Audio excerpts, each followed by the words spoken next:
This is my Samsung HMX-F90 video camera, and when recording long videos, I believe there's a 20-minute limit.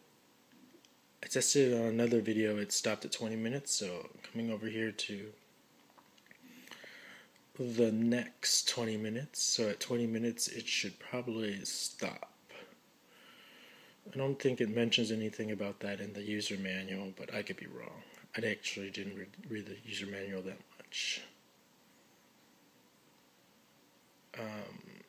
In terms of battery life, I'm able to get at least 90 minutes of battery life. This is hitting 100 minutes, I think.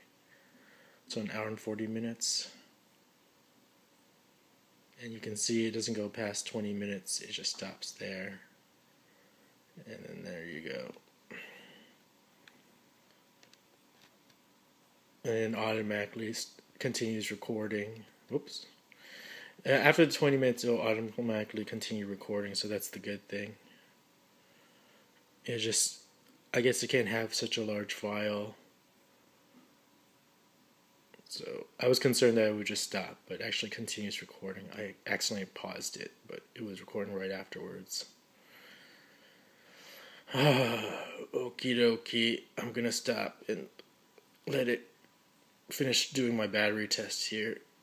Again, it's already gone 100 minutes, so